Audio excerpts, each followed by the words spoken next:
Thank you, Eddie, for allowing me a chance to discuss the business climate here in Zimbabwe. Along the conversation, you might want to refer to Southern Africa, as that is the main thrust of the research. So to begin with, give me a sense of the business climate in Zimbabwe. You might want to pick the main points first, and then we can then go through the specific points later on. We're a small country. We only have a population of 16 million and 49,000 square kilometers. And it's in Central Africa. We're landlocked. We were settled by British settlers in 1893, and we lived under occupation until 1980. Then after a war, a civil war, we came to independence in 1980. And since then, we've had quite a rough ride. It's not been easy. We had a period between 2000 and 2008 when essentially the economy collapsed. And in 2008, we were functionally a failed state. And after that, we had a government of national unity for a short period, 4 years. And then we had what we call a military-assisted takeover, call it a coup, in 2017, when the regime which took over at independence was overthrown, and a new government was appointed. Since that time, we've had really, I'd say, two periods. The first period was really one of consolidation of power, which was up to middle of 2018, perhaps the middle of 2019. But since then, we've seen fairly rapid economic recovery and growth. Okay. And it's been driven to a large extent by the mining industry. We're a rich country from a resource point of view. We have just about everything. And we're one of the largest gold producers in the world. We are a major producer of ferrochrome, iron ore, nickel, and platinum. There are only 3 real platinum producers in the world: Zimbabwe, South Africa, and the Russians. And now we have lithium. And lithium is the major. We're going to be supplying about 25% of world demand for lithium. That's good. In the next 3 years. So our mining industry is growing at about 20% per annum, which is very fast historically and fast in global terms. And that's really characteristic of the whole of Southern Africa, maybe with the exception of South Africa, where there are a lot of structural problems. But in Zambia, the Congo, Zimbabwe, we are seeing a major upsurge in mining output. The other thing which has changed here has been, we've got stability, political stability, and I think that's very important. Because without it you can't really do anything. And I think that we have a very enterprising people. The one thing our history has taught us is how to make do. So we have a very enterprising population, and we have a significant number of people who have a good education. It's not everybody, it's not universal, but we have a good proportion of our population who have received a good education. And our education still is amongst the best in the region. So I think that lays the foundation for what potentially is a long period of rapid growth. So, and just to cut you there and give you another perspective to this, or another sort of card to look at, what would you then say in terms of opportunities for growth for companies, given what you have laid down, saying there is opportunities in mining, there's opportunities in this country because we have a people that has educated. Where do you see opportunities for business coming through, not big business, but small business. As they say, small businesses drive the economy. So where should this small business person who's hearing going to look at this and say, okay, maybe I can go into the following areas and be able to grow my business? Well, I'd take up two major issues which set Zimbabwe apart from the normal countries in the world. The first is that we've been under sanctions of one kind or another for the past 60 years. 60 years. 60 years. In fact, the sanctions program against Zimbabwe is probably amongst the longest running sanctions in the world. And started 1965 with United Nations imposed sanctions on us. And then more recently, the sanctions imposed by the United States and Europe. So that's forced us to be self-reliant. We can't borrow money. So we're under-borrowed as a country. And as companies also, we've not been able to, there's no easy lunch here. If you do go into business, you've got to make your money yourself. You can't borrow money. Borrowed money is expensive. It's relatively short term. And therefore financing business here is one of the major problems. The second thing is we are probably the most informalized economy in the world. It's probably, we have more than half of our economy is informal. 85% of our employment is informal. These are informal businesses. Many of them quite big. And don't think of the informal sector as being tiny hole in the corner shops. Some of these guys are quite large. And the potential of growing out of the informal sector and becoming formalized and becoming a major player is very great. And also it's an incubator. It's an incubator for enterprise, because I often refer, as a goat in the rural areas with no teeth dies. He's dead. Somebody in Zimbabwe who hasn't got a formal job, and that's the great majority. That's 85% of the population, because formal employment is very, very small. Then you've got to go out there and you've got to do it yourself. So we, for example, we've probably got between 700,000 and 1 million small-scale miners. We've got 700,000 small-scale farmers.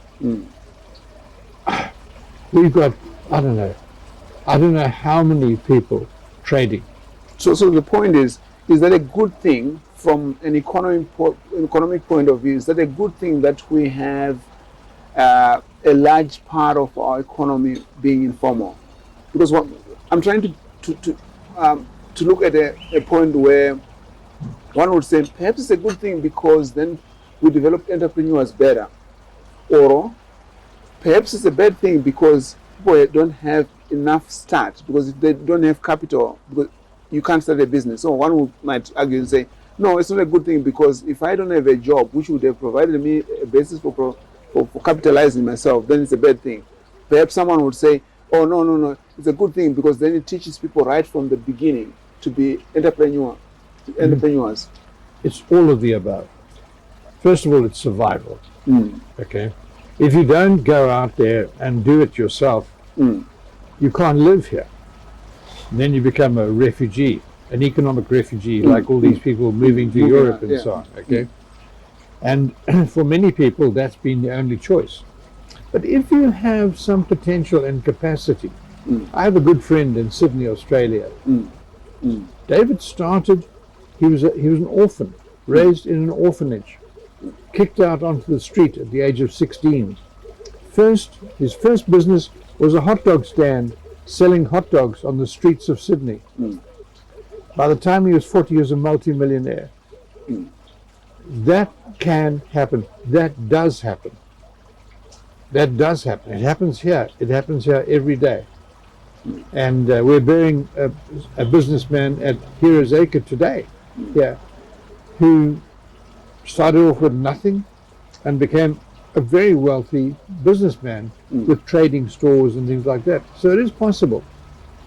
So the first thing is a survival reality. The second is that, sure, it's an incubator. It's a place where you can learn skills, where you can start, and if you work hard and you've got the capacity, you can grow. But at the same time, it means that we have a population of 16 million. The government has to provide for their needs: health, education, transport, infrastructure, water, blah, blah, blah, it's a mile long. But you've got a very small tax base. Why? Well, because half your economy is informalized. How do you tax them? You can't tax them. We have various things which we're trying to do. VAT touches them. The intermediate tax, which is imposed on electronic transfers, hits the informal sector. But by and large, the informal sector does not support the tax. So we have a small tax base. We still collect about 20 to 22% of our formal economy. But if our formal economy is only half our national economy, we're collecting very little tax in relation to our potential. So that puts huge constraints on government. So our infrastructure is not improving. Because of Zadira sanctions imposed by the Americans 22 years ago, we can't borrow money from the multilaterals. We're building roads here with cash from our tax base. Who else in the world does that? You should be borrowing that. Providing water, providing roads, providing infrastructure. I mean, our infrastructure here is appalling. And so, in a sense,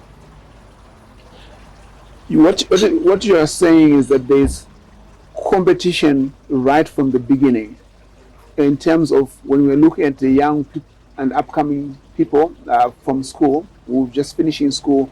They have to learn to compete right from the beginning, otherwise they won't make it. Otherwise, don't stay here. So what is your sense? Is that a good thing or is not a good thing?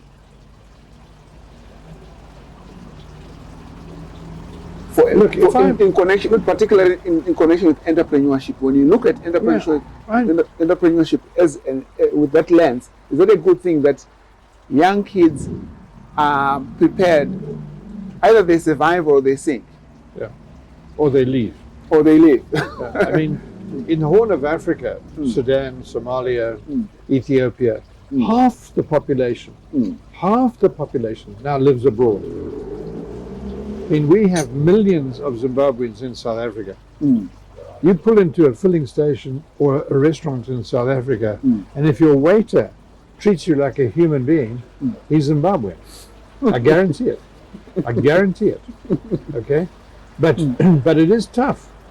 It is tough. I mean, David Bousseau, when he turned 16, he was tossed onto the streets of Sydney. And today he's one of the wealthiest Australians and doing fantastic things. But not everybody can do that.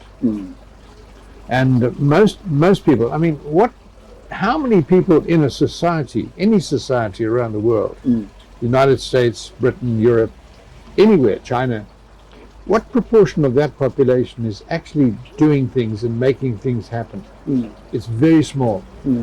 It's very small. 2-3% maybe. Yes. The rest should be working. Here, the rest are not working.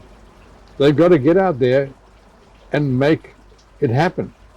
So our community, our population is very enterprising. I'll just give you a small example. I was driving back from Botswana, went through Francistown. On the other side of Francistown, I'm driving a pickup truck. There's a large group of women sitting at a bus stop with big bags. They're traders. So I stopped and I said, I'm going to Harare. I'll give you a ride. Who wants to come? So 3 of them, with their bags, got on board. The one lady sat with me in the front. She was a large woman, okay? We go through the border, It takes me, I didn't have anything. I had nothing to declare. It takes me about 30 minutes to get through the border. These 3 girls, boom, boom, they knew exactly what they were doing. You get back in the car on the other side of the border, drive to Harare, get into Bulawayo. The ladies asked, can we go to the toilet? So I said, sure. So I filled up with diesel. The girls went to the toilet. When they came out, the lady sitting next to me was carrying about 30 kilograms of machine tools. And she saw me looking at her with this expression on my face, because she had them hidden under her dress. Okay? 30 kilograms. So she looked at me and she said, at least we're not thieves. I tell you, I drove those 3 girls to Harare. I took them to their houses. And for me, those girls are not smugglers.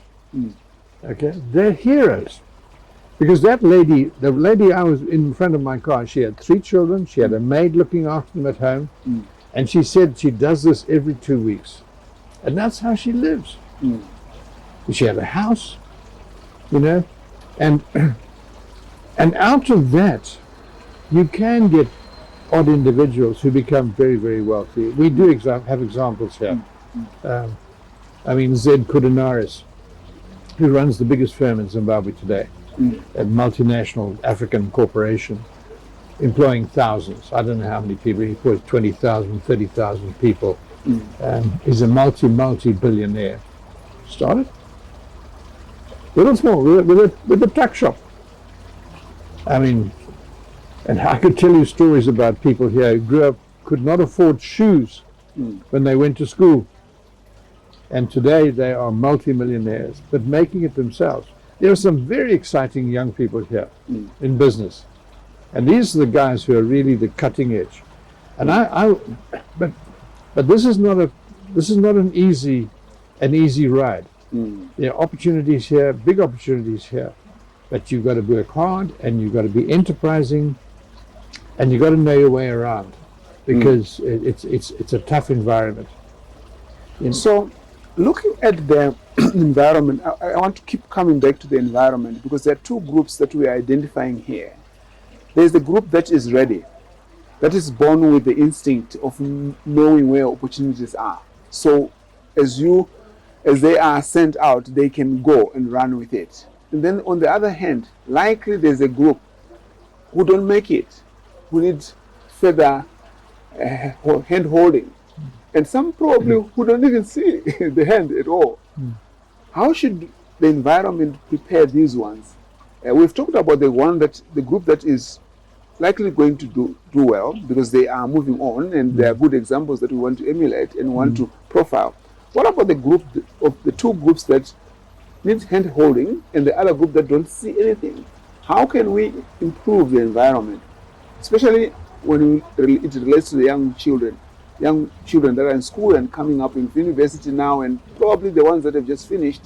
How can we improve the environment for them as well, so that they can find their place within the economy, either as workers or either to start their own businesses, and sort of maybe through some other process? Or are there any programs at all that already exist?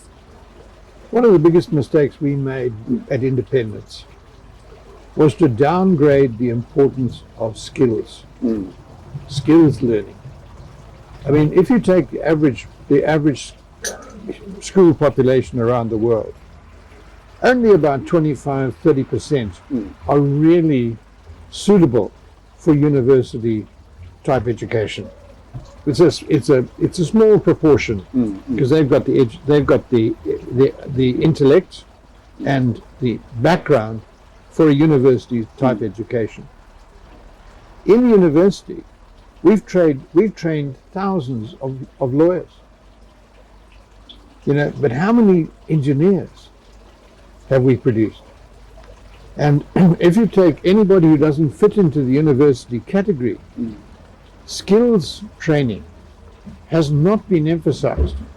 The whole apprenticeship program, which used to be run before independence, where major businesses in the engineering technical field employed young people from school as apprentices and gave them technical qualifications from a polytechnic.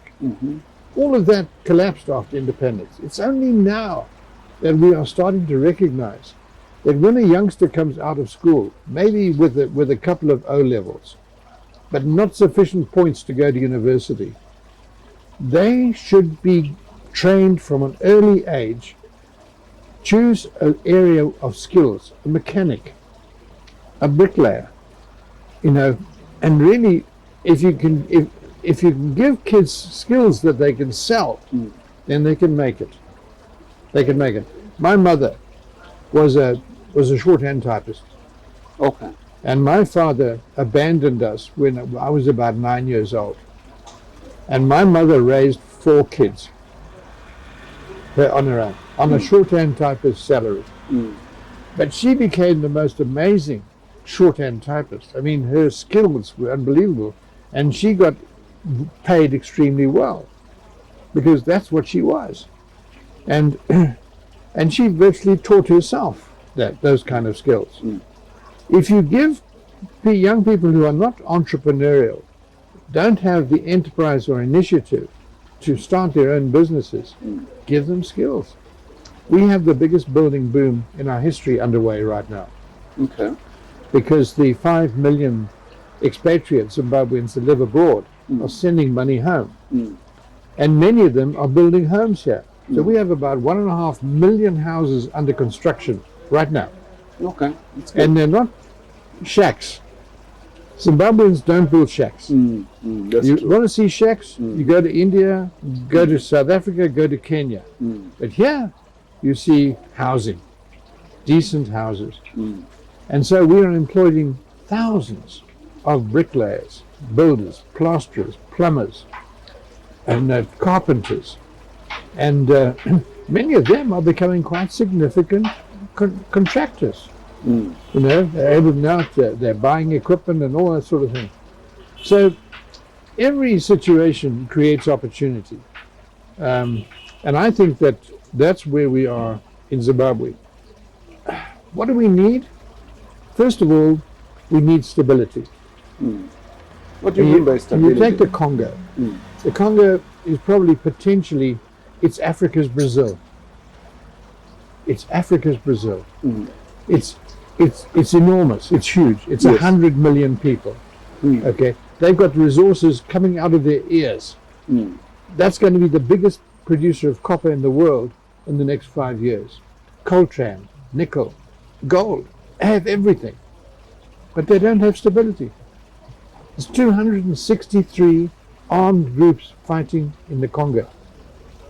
The Congo is so huge, its infrastructure there's no infrastructure in the Congo. The only means of moving from north to south is to either fly or go by river. And but Kinshasa is a mega city. It's now 20 million people. Okay, I've got businessmen building factories now in Kinshasa and Lubumbashi, and they're saying it's unbelievable how much opportunity there is, but there's no law and order. So formal sector business, I love working with the Indians because they understand our environment. They understand what it comes like to come from a developing country into a developing country and how to make it work. Americans don't know even where to start. And many Europeans don't even know, because they're so used to an orderly, legally bound, structured environment. Whereas in Africa, a major investor here, a multinational corporation, came to me once about 3 years ago and said, "Eddie, where do we get foreign exchange from?" I said, "You go to the market." "Where's that?" I gave him a name. So he goes and sits in a coffee bar like this one, here in Avondale. And this young man arrives, and the guy says to him, "I want $6 million US." So this young man writes a number on a serviette and slides it across the table to him. This is a young man. In it is the cost for the $6 million US in local currency. And the guy said to him, "You mean to say if I give you local currency, you'll give me US dollars?" He said, "Yes." And it was done. And I said to this guy, that's how business is done. You don't go to the bank You go to the market. And it's like that in West Africa. It's like that in Tanzania. Tanzania is the most amazing country. 60% of Tanzania's foreign trade is smuggled. 60%, not 6%.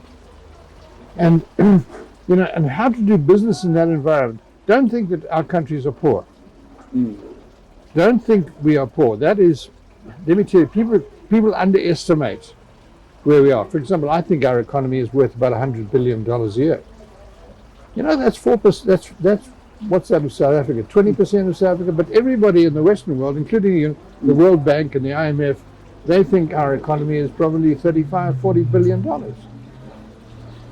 So the argument that I also hear from other people is that if your country is that much worth, why are your people struggling?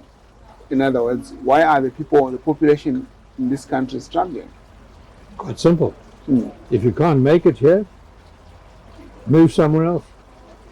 Yeah, but the point is, if you can't, genuinely, if you can't make it here in the informal sector, which is tough, don't think it's easy. That girl who traveled every 2 weeks down to Botswana to buy things which were needed here, okay, she stayed in a hotel room with 10 or 15 other women, and they had carried cash. They were being robbed on the way by criminals. They had to be together. They had to protect themselves. It's not easy. They get to the border, there's corrupt officials. They have to pay their bribes. It's not easy, okay? And if you can't make it in that kind of world, well, then go somewhere else where you can apply for a job, get a salary, buy a house, for example. Okay, let's look at the other way also. I wanted to continue the same trend of thought around nurturing and developing young people. Yeah. So I'm looking at programs that the government or the other bodies are doing in the country. What other programs are of good reference that you can talk about that are nurturing young people that we can cite and say, this is doing well, this is doing well. If these bodies can continue along the same path, that will be great for the young people, the future of entrepreneurship. Are there any examples that comes to your mind straight away? Of course, yes. Okay. Of course, yes. There are many. When we became a failed state in 2008, how do you think people survived? I looked back on that period and I asked myself the question, how did we survive? I was in business. How did I survive? How did my business survive? And the answer was, we just, every day, we made a plan, okay? And at the end of the day, fine, we came through it. We had the government of national unity. There was some orderly, but everybody still, and certainly the IMF and the World Bank can't explain to me. So on the 15th of February 2009, we are a failed state. In Parliament, the Minister of Finance makes a 15-minute statement liberalizing the economy completely. No price control, no exchange control, no restrictions on gold. 48 hours. This is a different country. 48 hours. Where did the money come from? It's because of this hidden economy, this hidden world. Okay, the money just came out of that, and people did their business, and suddenly there was fuel in the filling stations. There were goods in the stores. One of the things that people did during that period was young people discovered that you could mine gold. Now, we're not like Australia or South Africa, where gold is mined in big mines, big corporations. And here, these guys discovered that you could see an outcrop in the bush near your village. And you could get involved there, you dig it up, you mill it, put it through a simple process, and you get gold. And you could take the gold and you could sell it. So these guys started doing that. It's a survival. So today, I think we've probably got, on a regular basis, 500,000 young people mining. Now, some of the mines might be 30, 40 meters deep, okay, and not much, but they're producing 5 tons of ore a week. They carry we've got about 1,000 mills around the country. These are small businesses which receive the ore, process it for these guys, and produce the gold and give it back to them, and the guys pay them for that service. What are they producing now? I'd say about 70 tons of gold a year. What's that worth? That's worth about $6 billion. $6 billion US dollars. Okay? The problem is, it's not organized. These kids, these young people, don't have any rights. If a big firm comes in here and they peg a piece of land and they get a mining right from the Ministry of Mines, they have some legal rights. They have some protection from the authorities. These kids just go and open a mine on a bit of land, and which they don't own, and they don't have any legal standing, and the government isn't giving them any legal recognition. They're informal. Okay? Now, if we formalize those kids, if we gave them the tools that they needed, for example, where do they get dynamite to blast when they hit a rock? Okay? Where do they get uniforms to wear? Where do they get helmets with lights? Where do they get the technology to mine properly? If we simply gave those kids the basic tools and gave them some recognition and protection. You know, you get a bunch of kids, they find an outlet and it's 8 grams per ton. A gram is worth $75 US. Okay, it's a lot. Let me tell you, Mari Rakawanda. Okay? And you know what happens? They talk about it. Next thing that happens, a gang of guys arrive, beat them up, chase them off, take it over. And they don't have any protection. Or a big company hears about it. This has actually happened here. A big multinational corporation hears about it, moves in, invests $50 million, and then chase or get the army to remove these kids from the facility. Some Canadians did that the other day in the Midlands here. And whereas if we empowered those young people, taught them what to do, even sent them to school, let's have courses for these kids. Just tell them what they're doing, because they don't know what they're doing. Okay? And then formalize the chain so that when they go to a mill, it's not a bunch of crooks who sell it in the eye, and they get a fraction. The world market price today is $2,400 a ton. Today? An ounce. That's a lot. What are these kids getting?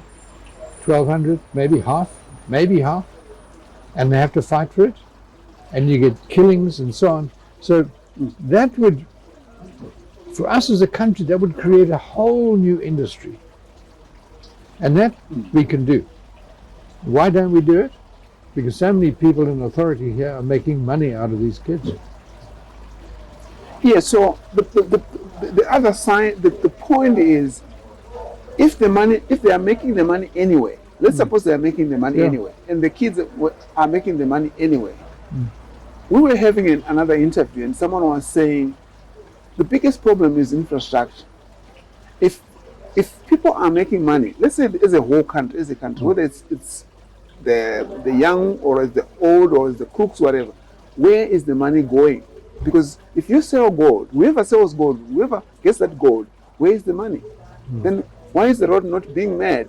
Someone was telling me, we're having another interview, they were saying, no, the infrastructure is crumbling. So we can't do business very well because, for example, we want the rail to work and deliver things to as fast as possible, but it's not working. Do you buy that?